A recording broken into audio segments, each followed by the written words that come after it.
Hai teman-teman, Assalamualaikum warahmatullahi wabarakatuh. Salam sejahtera untuk kita semua. Kita berjumpa lagi di mata kuliah media pembelajaran dan kali ini kita masuk ke topik bahasan kita yang pertama tentang konsep belajar dan media pembelajaran. Jadi apa sih maknanya belajar? Apa sih maknanya pembelajaran? Lalu makna dari sumber belajar sampai nanti teman-teman bisa memahami makna dari media pembelajaran dan posisinya tuh seperti apa sih di proses pembelajaran. Begitu. Oke, kita akan jadi kita yang pertama akan mencari tahu dulu apa yang dimaknai sebagai belajar, apa yang dinamai sebagai pembelajaran, dan apa yang dimaknai sebagai sumber belajar. Belajar itu menurut Clark and Mayer dimaknai sebagai 3 metafora yang berbeda.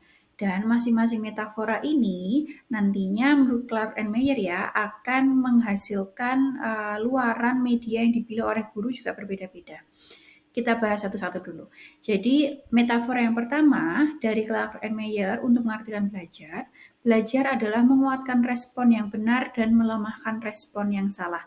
Jadi, metafora yang pertama ini dari Clark and Mayer menggambarkan bahwa yang namanya siswa belajar itu ya gurunya harus menguatkan atau memberikan respon yang baik sehingga respon yang baik itu bisa menguatkan jawaban siswa yang benar dan juga melemahkan respon yang salah gitu. Biasanya dengan pemberian reward dan juga punishment gitu. Itu metafora yang pertama. Lalu metafora yang kedua, belajar adalah menambah informasi baru dalam memori seorang. Jadi di sini guru itu posisinya sebagai orang yang memberikan informasi gitu ya kepada siswa, memberikan materi gitu kepada siswa dan siswa adalah orang yang mendengarkan atau mendapatkan informasi tersebut. Itu pengertian dari metafora belajar yang kedua menurut Clark and Mayer. Lalu yang ketiga, belajar adalah proses menambah informasi baru yang relevan dengan informasi yang lama, mengorganisasikan ulang dan mengaitkannya dengan yang sudah ada atau sudah diketahui. Jadi kalau yang pertama dan kedua tadi itu fokusnya lebih ke guru gitu ya, bagaimana guru, kalau yang pertama kan bagaimana guru menguatkan dan juga melemahkan respon entah itu yang baik atau yang salah gitu ya. Kalau yang kedua tadi bagaimana cara guru menyampaikan informasinya. Kalau yang ketiga belajar itu lebih difokuskan kepada diri siswa atau bisa kita sebut sebagai student center learning gitu ya. Bahwa yang namanya proses belajar ya siswanya itu sendiri yang apabila mendengarkan informasi baru dari guru dia akan memilah tuh dalam proses berpikir. Apakah informasi ini relevan dengan informasi yang sudah pernah saya dapatkan? Kalau relevan ya berarti dia harus menyusun ulang di dalam pikirannya bahwa oh ini informasi tambahan yang ada hubungannya dengan informasi yang kemarin saya dapatkan misalkan seperti itu. Jadi di metafora ketiga ini belajar lebih difokuskan untuk mengkonstruksi pengetahuan gitu ya.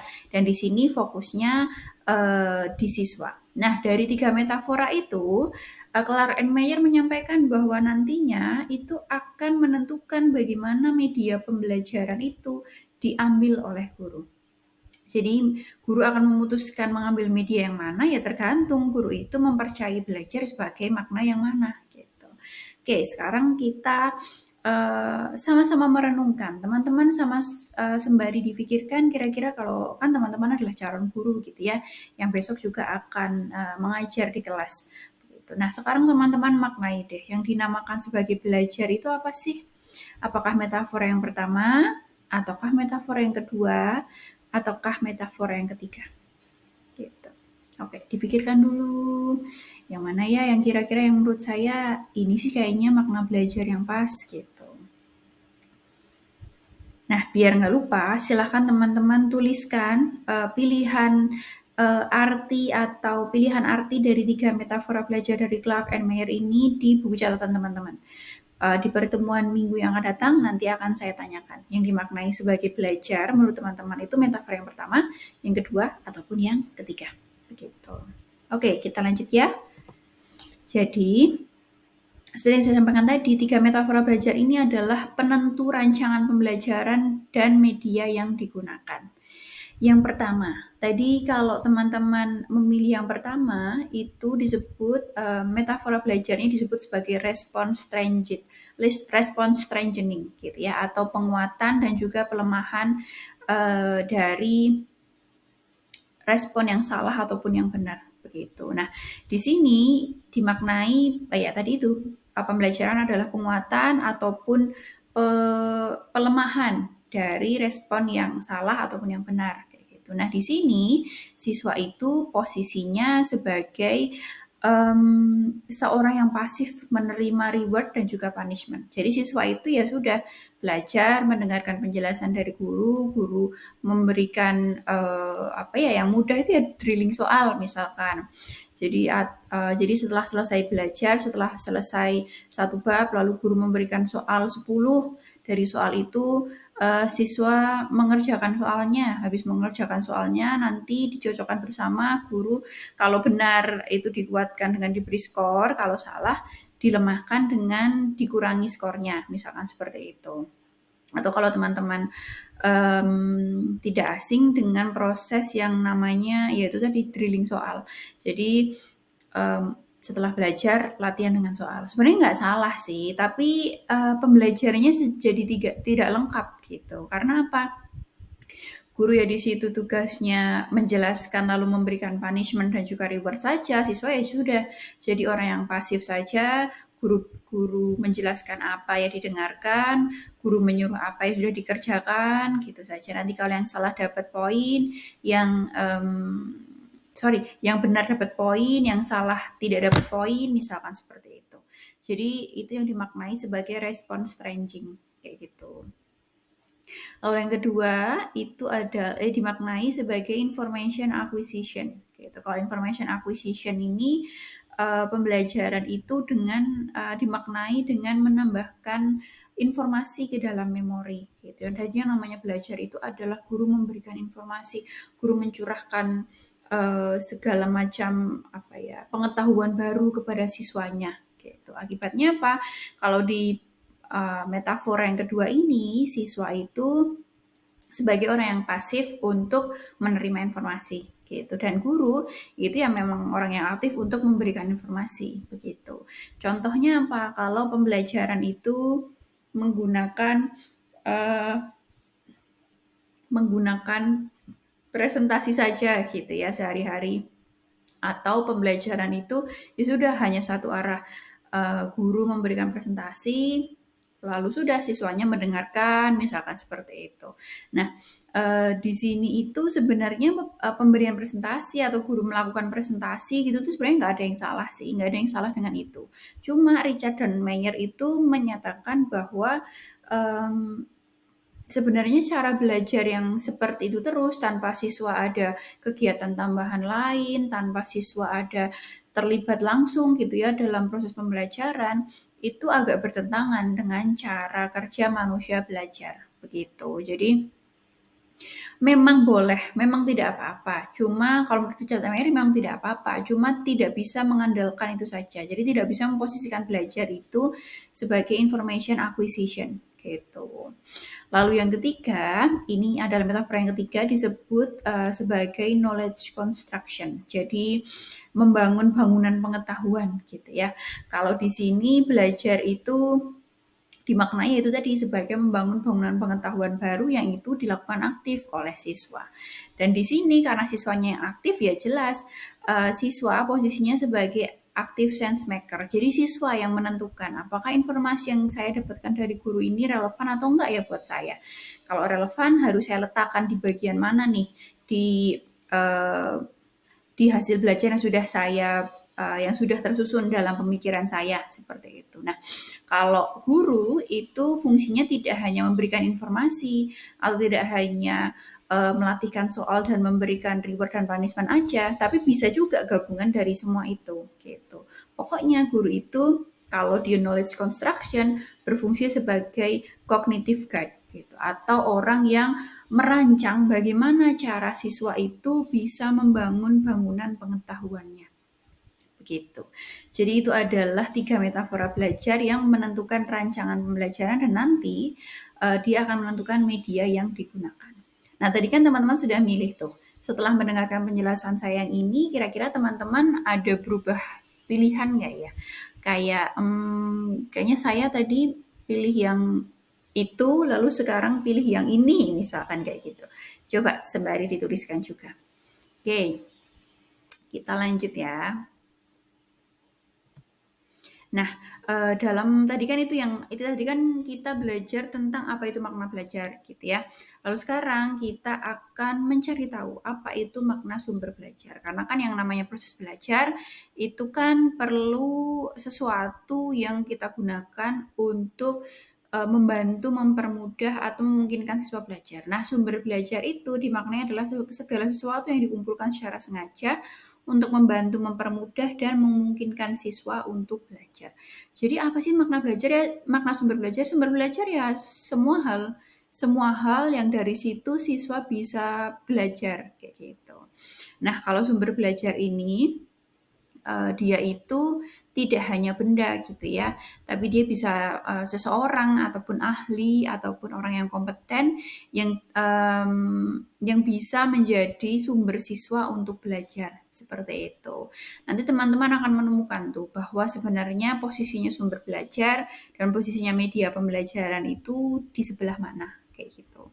Tapi sementara makna dari sumber belajar itu segala sesuatu yang memang sengaja dibuat, sengaja dikumpulkan, sengaja diciptakan untuk membantu, mempermudah, dan memungkinkan siswa untuk belajar.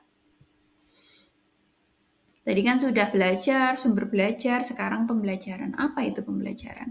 Secara sederhana, pembelajaran itu adalah proses komunikasi antara komunikator dan juga komunikan. Jadi pembelajaran itu secara sederhana ya sebenarnya proses komunikasi aja gitu antara komunikator dan juga komunikan. Siapa yang saat itu berperan sebagai komunikator yang mengkomunikasikan, yang berperan sebagai komunikan ya yang menerima informasi dan itu sifatnya timbal balik gitu kalau di proses belajar. Komunikator bisa dari guru, bisa dari siswa seperti itu ya dan komunikan juga bisa guru, bisa siswa kayak gitu. Tapi yang dimaknai sebagai pembelajaran itu adalah proses komunikasi antara komunikator dan komunikan untuk saling memberikan dan juga menerima pesan. Nah, untuk saling memberikan dan menerima pesan ini kan komunikator dan komunikan atau guru dan siswa itu kan perlu perantara ya, perlu sesuatu yang membantu komunikator untuk bisa menyampaikan pesan lebih efektif. Nah, itulah yang dimaknai sebagai media pembelajaran. Jadi apa makna media pembelajaran? Kalau yang seperti ilustrasi yang saya sampaikan tadi, media pembelajaran itu secara harfiah itu diartikan sebagai medium atau medius atau perantara ataupun pengantar ataupun sesuatu yang mengantar informasi dari sumber kepada penerimanya. Gitu. Jadi secara harfiah secara arti kata medianya sendiri itu adalah perantara gitu ya. Jadi di pembelajaran ya media itu yang menjadi perantara atau menjadi sesuatu yang mengantarkan informasi dari guru kepada siswa, dari siswa kepada guru agar pembelajarannya jauh lebih efektif, jauh lebih baik seperti itu. Kalau kita merujuk kepada pengertian media oleh beberapa ahli, di sini ada banyak gitu ya. Kita akan bahas satu persatu. Dari CAM 1997, media itu adalah educational media are supporting material that can motivate student and can effectively explain and illustrate the subject content. Gitu. Jadi media pembelajaran itu adalah sebuah bahan yang digunakan untuk mampu meningkatkan motivasi siswa dalam belajar dan mampu digunakan untuk membantu guru menjelaskan atau mengilustrasikan sesuatu yang sedang dijelaskan dalam pembelajaran. Seperti itu. Kalau dari Romy Swosky tahun 1988, media as the carrier of message from some transmitting source to receiver of message gitu. Ini mirip dengan pengertian secara terminologi tadi ya. Jadi media pembelajaran itu ya pembawa pesannya atau perantara pesannya dari yang mengkomunikasikan pesan kepada yang menerima pesan. Kalau Yusuf Hardimiarso tahun 2005 menjelaskan bahwa media adalah segala sesuatu untuk menyalurkan pesan dan dapat merangsang pikiran, perasaan, perhatian, kemauan belajar sehingga mendorong terjadinya proses belajar. Jadi ternyata fungsinya media itu kalau menurut Yusuf Hardimiarso atau pengertian media itu menurut Yusuf Hardimiarso tidak hanya dibatasi pada oh iya dia itu memang pembawa pesan atau perantara komunikasi antara siswa dan guru atau guru dan siswa, tapi juga di situ media itu digunakan untuk mendorong terjadinya proses belajar dalam diri siswa. Karena kan yang dimaknai sebagai belajar itu tidak hanya pikirannya yang terlibat, tapi semua dalam diri siswa itu terlibat, entah itu pikiran, perasaan, perhatian, seperti itu. Oke, kalau menurut Girlang dan juga Eli, tahun 1980, media pembelajaran adalah setiap benda, makhluk hidup, lingkungan, fenomena yang membentuk kondisi yang memungkinkan peserta didik untuk memperoleh pengetahuan, keterampilan, dan sikap. Kalau tadi ahli yang di kelompok pertama itu menyatakan media sebagai perantara, kalau di sini sudah lebih perjelas gitu ya, media itu benda apa sih, bentuknya kayak apa sih. Kalau kita lihat benda itu kita bisa bilang itu media apa bukan sih? Nah, dari kumpulan ahli yang kedua ini kita bisa lihat tuh, ternyata media itu dia itu adalah semua benda ataupun makhluk hidup ataupun lingkungan ataupun fenomena yang membentuk kondisi yang memungkinkan siswa untuk memperoleh pengetahuan, keterampilan dan juga sikap. Gitu. Jadi ternyata media itu tidak dibatasi oleh satu dua benda yang namanya media, yang lain enggak. Tergantung penggunaannya di kelas. Kalau dia memang digunakan sebagai sebagai sesuatu yang membantu guru untuk mengilustrasikan apa yang ingin disampaikan, atau membantu untuk memberikan gambaran lebih jelas tentang apa yang akan disampaikan, itu yang namanya media. Gitu, kalau menurut Girlang dan juga Eli. Kalau Nuryanti tahun 1966, beliau menyampaikan bahwa media pembelajaran adalah segala sesuatu yang dapat diindra yang digunakan untuk meningkatkan efektivitas dan efisiensi pencapaian tujuan pembelajaran. Jadi kalau tadi Girlang dan Eli itu lebih menekankan media kepada benda yang bisa ditemui gitu ya, atau bisa dipegang, bisa bisa dipegang langsung atau kita bisa berinteraksi langsung. Kalau Nuryanti itu mendefinisikan media jauh lebih luas gitu. Jadi asalkan salah satu dari kelima panca indera kita itu bisa mengindra benda tersebut, itu bisa dikategorikan sebagai media. Artinya apa? Kalau bisa mengindra kan berarti ada interaksi itu antara orang yang mengamati media dengan medianya. Jadi kalau ada interaksi, harapannya memang lebih meningkatkan efektivitas dan efisiensi belajar untuk mencapai tujuan pembelajaran. Gitu. Nah, dari 5 pengertian media dari beberapa ahli, mungkin kita bisa sintesiskan gitu ya, atau kita bisa simpulkan. Kira-kira kita bisa gabungkan gitu ya. Kira-kira apa yang dimaknai sebagai media. Jadi yang dimaknai sebagai media pembelajaran adalah segala sarana yang dapat memberikan kesempatan bagi guru untuk memfasilitasi siswa dalam mencapai tujuan pembelajaran, baik pada aspek pengetahuan, keterampilan, ataupun sikap, sehingga pembelajaran berlangsung lebih efektif dan juga efisien. Begitu. Jadi media itu segala hal, semua benda, semua hal, tidak bisa saya definisikan sebagai benda aja ya. Jadi semua hal, segala sarana yang dapat memberikan guru bantuan gitu ya untuk memfasilitasi siswa dalam mencapai tujuan pembelajaran. Sehingga nanti pembelajarannya itu berlangsung lebih efektif dan juga efisien. Jadi goalnya menggunakan media itu tadi agar pembelajarannya lebih efektif dan juga lebih efisien. Sehingga apa? Siswa bisa mencapai aspek pengetahuan, keterampilan, ataupun sikap. Seperti itu pengertian media. Nah, posisinya gimana nih? Posisinya antara media dalam pembelajaran. Kita lihat dulu sama-sama. Yang namanya pembelajaran itu kan selalu dimulai dari tujuan pembelajaran, gitu ya. Jadi yang namanya pembelajaran itu selalu dimulai dari tujuan pembelajaran.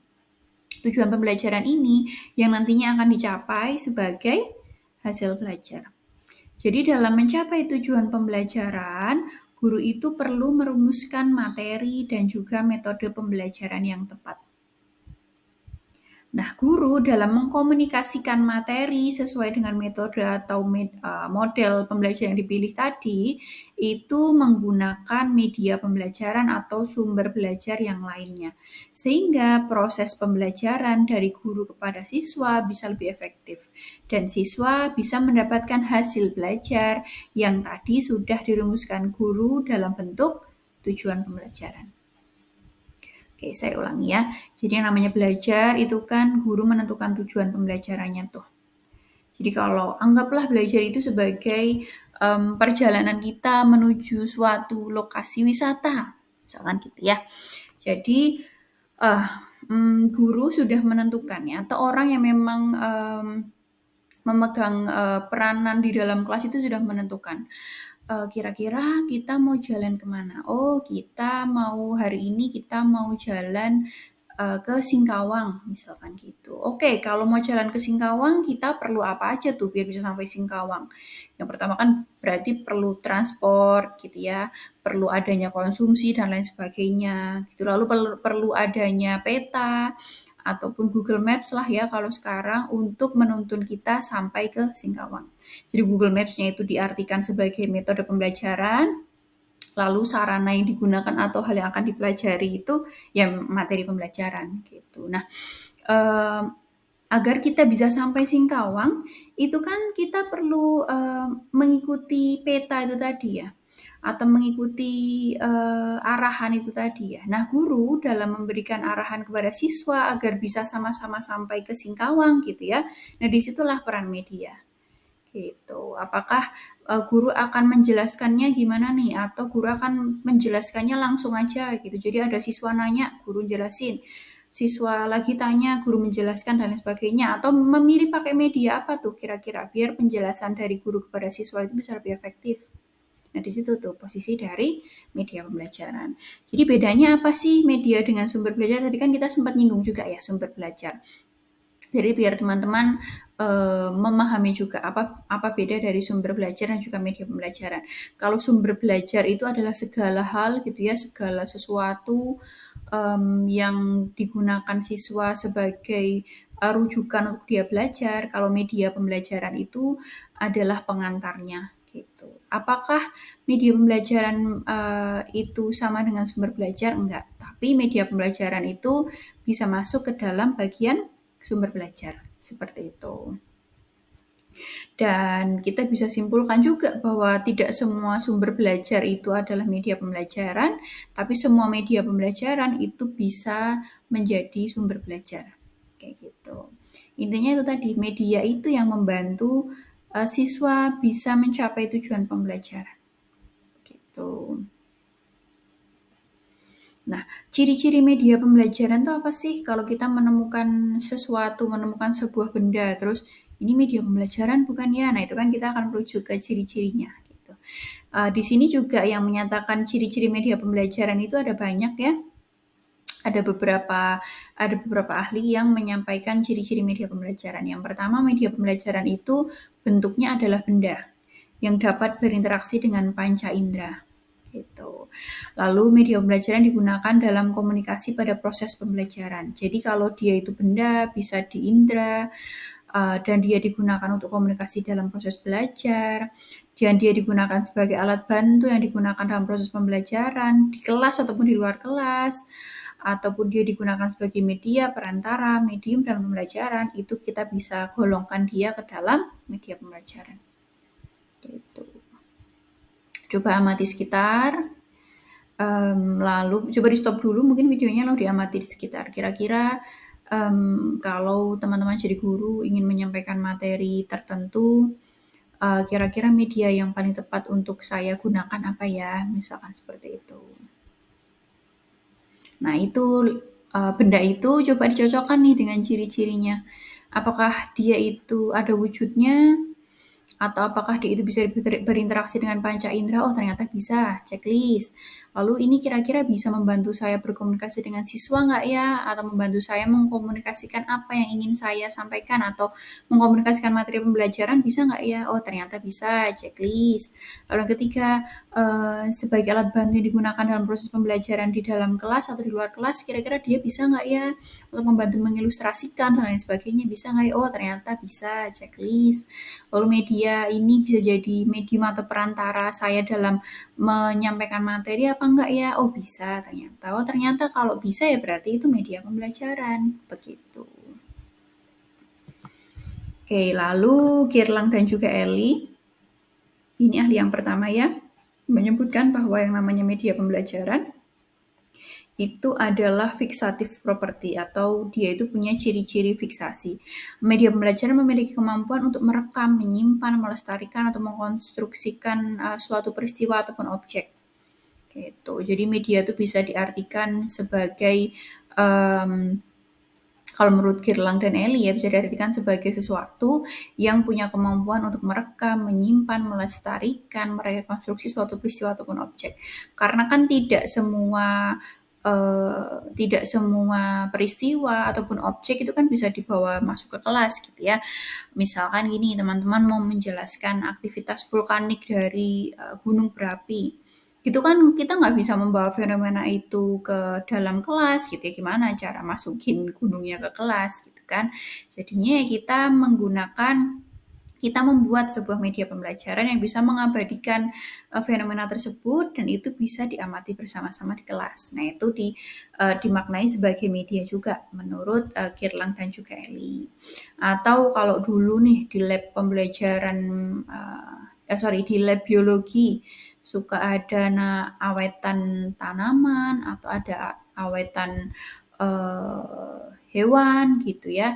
Nah, itu juga bisa jadi media pembelajaran juga untuk mengamati misalkan ciri-ciri fisik dari tumbuhan atau hewan tersebut, misalkan seperti itu. Lalu yang kedua, manipulatif property atau ciri manipulatif, di mana kejadian yang berlangsung berhari-hari bahkan bertahun-tahun dapat disajikan dalam waktu beberapa menit saja. Nah, ini salah satu ciri-ciri media menurut Gerlang dan juga Eli. Jadi kalau media itu bisa membantu guru untuk meringkaskan gitu ya sesuatu yang dia berlangsungnya tahunan atau berhari-hari atau bertahun-tahun bisa dikemas dalam beberapa menit saja dalam bentuk time lapse atau slow motion video. Gitu. Nah itu juga disebut sebagai media. Kalau di sini Girlang dan Eli sudah spesifik ya ke apa itu namanya ke benda yang bisa dimanipulasi gitu. Lalu ada distributive property atau ciri distributif. Jadi media memungkinkan suatu objek ataupun kejadian ditransportasikan melalui ruang secara bersamaan. Kejadian tersebut disajikan kepada sejumlah besar siswa dengan stimulasi pengalaman yang relatif sama mengenai kejadian itu. Gitu. Kalau di sini berarti media itu kalau menurut Girlang dan Eli adalah sesuatu yang bisa didistribusikan. Jadi dia itu bisa kalau tadi kan di ciri fiksasi itu kan yang ditangkap hanya gambarnya gitu ya atau secara visual. Kalau di ciri distributif ini medianya itu bisa memberikan gambaran gitu ya terkait dengan keadaan aslinya seperti apa. Contohnya adalah simulator. Kalau teman-teman mau belajar nyetir gitu misalkan kan di situ ada ya yang menyediakan simulator untuk menyetir mobil seperti itu. Nah itu ada simulator itu bisa dimaknai sebagai media yang mempunyai ciri distributive property begitu. Nah, kedua ciri tadi itu sebagai panduan teman-teman tuh untuk bisa menentukan apakah benda ini media atau bukan media pembelajaran kayak gitu. Dan ini yang dimaksudkan ini kalau salah satu ciri-ciri ini muncul ya berarti itu dimaknai sebagai media pembelajaran begitu. Lalu emang apa sih pengaruhnya kalau saya mau milih media pembelajaran kayak katanya kan semua media pembelajaran kan semua benda itu kan bisa dimaknai sebagai media pembelajaran ya. Jadi sebenarnya kayaknya kan sama aja ya saya mau milih apa aja kayak gitu. tapi ternyata nggak sama gitu. Jadi setiap media itu punya efek sendiri-sendiri untuk siswanya. Jadi ini diungkapkan oleh Edgar Dale dalam Kerucut Pengalaman Edgar Dale. Jadi Kerucut Pengalaman Edgar Dale ini menggambarkan bagaimana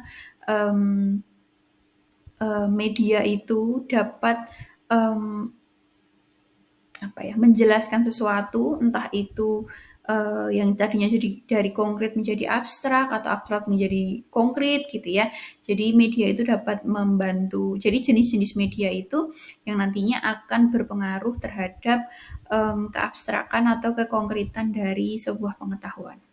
Kalau teman-teman lihat, karena ini disebut sebagai kerucut ya, semakin ke atas media itu, kalau media yang kita gunakan itu semakin ke atas, dia itu atau pengalaman belajar yang kita tampilkan di kelas itu semakin ke atas, artinya pengetahuan didapatkan oleh siswa atau yang harus diproses sama siswa itu semakin abstrak. Kalau semakin ke bawah itu semakin konkret, gitu ya. Kita lihat. Jadi kalau teman-teman membelajarkan fisika atau IPA menggunakan simbol visual, misalkan bagan, diagram, grafik, ataupun rumus persamaan, itu ternyata sangat abstrak gitu kalau menurut Edgar Dale. Kalau kita misalkan bandingkan dengan pengalaman langsung yang punya tujuan, artinya siswa itu memang beneran praktek langsung, ternyata itu dinilai Edgar Dale sebagai pengalaman yang sangat konkret gitu.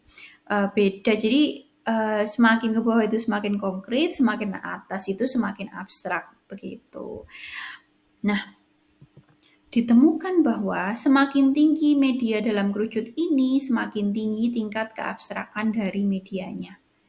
Gitu. Jadi kalau medianya itu semakin ada posisinya di paling atas, artinya pengalaman belajarnya juga semakin abstrak, ya ternyata medianya juga makin abstrak gitu. Karena apa? Makin sempit dan kecil pula totalitas realita yang disajikan. Jadi IPA atau fisika itu kan membahas sesuatu yang ada di alam. Kalau kita menggunakan simbol visual ataupun simbol verbal saja gitu ya, dia kan berarti akan mempersempit atau memperkecil totalitas realita yang diterima oleh siswa. Artinya ya siswa tidak bisa tuh langsung menghubungkan itu dengan kehidupan mereka sehari-hari. Beda kalau siswa atau dibelajarkan menggunakan pengalaman langsung dengan medianya misalkan lembar kegiatan siswa kayak gitu. Itu kan akan beda dengan siswa yang hanya melihat rumus atau hanya melihat bagan atau hanya melihat diagram misalkan seperti itu. Dari kerucut pengalaman Edgar Dale ini kita bisa menyimpulkan bahwa yang namanya media yang terbaik itu adalah pengalaman langsung. Karena apa? Yang memang wajib mengkonstruksi pengetahuannya kan siswa. Jadi paling enggak siswa yang harus aktif dalam kegiatan pembelajaran. Begitu. Nah, fungsinya media itu apa sih kalau untuk pembelajaran? Nah, fungsinya media untuk pembelajaran itu banyak ya. Ada dari beberapa ahli gitu. Yang pertama, ternyata media itu terbukti dapat memotivasi minat siswa dan merangsang siswa untuk aktif belajar. Kalau teman-teman dulu pernah belajar di SD, SMP atau SMA, coba sekarang diingat-ingat lagi. Guru kan dulu menyampaikan materi kan juga bermacam-macam ya. Ada yang menggunakan media, ada yang tidak menggunakan media. Kalau menurut teman-teman, dulu teman-teman lebih tertarik sama yang apa sih? Apakah yang pakai media atau yang tidak menggunakan media? Jadi apakah alat bantu untuk penyampaian materi pembelajaran atau yang ya sudah gurunya duduk di meja guru di depan gitu ya, lalu membacakan LKS lalu teman-teman mendengarkan gitu. Sekarang diingat-ingat yang lebih menarik yang mana gitu, karena memang sesuai penelitian memang media itu bisa memotivasi minat siswa untuk belajar. Lalu menyajikan informasi dalam kegiatan pembelajaran. Selanjutnya memberikan instruksi, yaitu ketika informasi mampu melibatkan siswa secara mental ataupun fisik, sehingga pembelajaran dapat terjadi. Contohnya apa? LKS, gitu, lembar kegiatan siswa. Lembar kegiatan siswa itu nggak bisa dimaknai sebagai kumpulan soal atau kumpulan materi kayak gitu sih nggak bisa gitu juga. Karena yang namanya LKS itu ya itu tadi melibatkan siswa secara mental dan fisik dalam aktivitas pembelajaran dengan cara memberikan instruksi. Lalu membuat pembelajaran lebih menarik. Lalu waktu pembelajaran dapat dipersingkat. Tadi itu yang saya simulasikan dengan perjalanan ke Singkawang itu. Kalau kita pakai media pembelajaran untuk menjelaskan, kan pasti akan lebih singkat gitu ya waktunya. Jadi tunjukkan video penjelasannya atau misalkan punya pedoman untuk jalan-jalan ke Singkawang gitu, ada buku pedoman untuk jalan-jalan ke Singkawang itu kan lebih singkat penjelasannya dibanding kalau ada siswa datang dijelasin satu-satu gitu kan lebih lama gitu ya, jadi nggak efektif. Lalu meningkatkan positive attitude toward science atau sikap positif terhadap science. Karena dia memotivasi siswa untuk belajar, jadinya siswa jadi menganggap bahwa kayaknya belajar IPA atau belajar fisika tuh nggak seserem itu deh. Karena guru saya juga mengemasnya menyenangkan, menggunakan media-media yang menarik gitu. Lalu pengurangan beban guru karena pembelajaran berlangsung lebih efektif. Jelas kalau kita pakai karena media itu kan dia itu kan dapat digunakan berkali-kali gitu ya dan dapat kalau misalkan video saja seperti yang saya buat kepada teman-teman ini kan bisa diputar berkali-kali dimanapun kapanpun gitu kan jadinya lebih efektif pembelajarannya tuh. Lalu menurut Sujana dan Rifai, pembelajaran akan lebih menarik perhatian siswa sehingga dapat menumbuhkan motivasi sama ya. Materi pembelajaran akan lebih jelas maknanya untuk dipahami oleh siswa. Ya, lalu metode mengajarnya akan lebih bervariasi karena kita pakai media pembelajaran yang macam-macam, jadinya pengemasan pembelajaran di setiap pertemuannya itu juga bisa divariasikan seperti itu. Lalu selanjutnya siswa dapat lebih banyak melakukan kegiatan belajar seperti mengamati, melakukan, mendemonstrasikan, memerankan dan lain sebagainya. Sehingga tidak hanya mendengarkan uraian dari guru saja gitu. Karena menggunakan media yang macam-macam juga jadinya siswa aktivitasnya juga bermacam-macam. Oke, selanjutnya menurut Azhar Arsyad. Jadi dia akan media itu memperjelas penyajian pesan dan informasi sehingga meningkatkan hasil belajar. Selain meningkatkan motivasi belajar, ternyata terbukti tuh media pembelajaran dapat meningkatkan hasil belajar. Lalu meningkatkan dan mengarahkan perhatian siswa. Karena kalau teman-teman mengajar menggunakan media yang menarik, perhatian siswa kan langsung akan tertuju ke situ gitu kan. Beda kalau teman-teman mungkin mengajar ya sudah masuk aja di kelas, lalu membaca bukunya, siswanya diminta mendengarkan, gitu kan akan beda ya. Gitu. Lalu mengatasi keterbatasan indera, ruang, dan juga waktu. Lalu selanjutnya memberikan kesamaan pengalaman dan memberikan kemungkinan terjadinya interaksi langsung antara siswa dan guru. Gitu. Jadi media pembelajaran ternyata fungsinya banyak gitu ya. Dan harapannya kalau diterapkan di pembelajaran, itu juga bisa membantu siswa agar belajar lebih menyenangkan, agar belajar itu tidak hanya melibatkan pikiran, tapi perasaannya juga, bahwa dia merasa, oh belajar itu menyenangkan juga, seperti itu. Ternyata masih ada nih fungsinya. Ada fungsi secara psikologis, fungsi manipulatif, fungsi sematik, fungsi sosiokultural, dan juga fungsi sebagai sumber belajar. Kalau fungsi psikologis itu, media belajar itu memberikan atensi ataupun perhatian. Dia itu menggugah rasa, representasi objek nyata, imajinatif, dan dia itu memberikan motivasi. Jadi secara psikologis itu dia menggugah rasa gitu ya. Sama seperti yang penjelasan tadi bahwa dia meningkatkan motivasi siswa. Lalu fungsi manipulatif, dia mampu menampakkan sesuatu yang tidak mungkin dilihat langsung oleh indera manusia tanpa alat bantu. Misalkan apa? Kita mau lihat black hole gitu ya. Kalau datang ke sana kan nggak mungkin ya, jauh gitu. Jadi kita bisa mengakses gambar-gambar yang atau melihat luar angkasa lah secara umum. Kita kan bisa mengakses gambar-gambar yang didapatkan oleh NASA. Kita masukkan ke dalam PPT kita sebagai bagian dari media pembelajaran itu bisa menampakkan sesuatu yang tidak bisa dilihat oleh mata manusia secara langsung. Lalu fungsi sematik mampu menambahkan simbol verbal gitu. Lalu karena apa? Karena kalau kita belajar hanya menggunakan simbol verbal saja, ingatan siswa itu tidak terlalu tinggi gitu ya ke situ.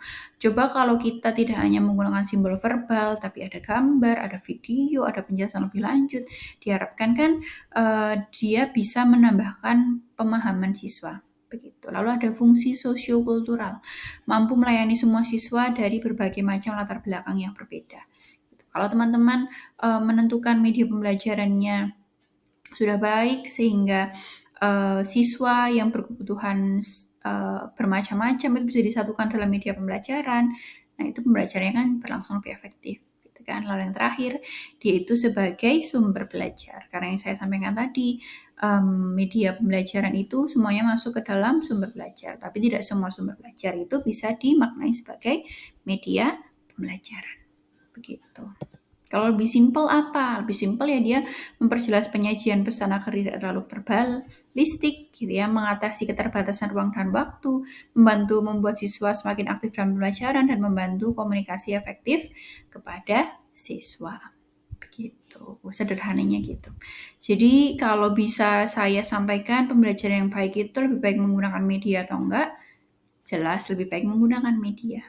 Karena dengan media diharapkan siswa itu bisa belajar dengan melibatkan seluruh dirinya gitu, nggak cuma pikirannya aja yang di situ, tapi perasaannya juga ada di proses belajar itu. Karena apa? Pembelajarannya dikemas dengan menarik, pembelajarannya dikemas dengan kontekstual gitu. Dia guru bisa menggunakan media-media pembelajaran di lingkungan sekitar gitu ya.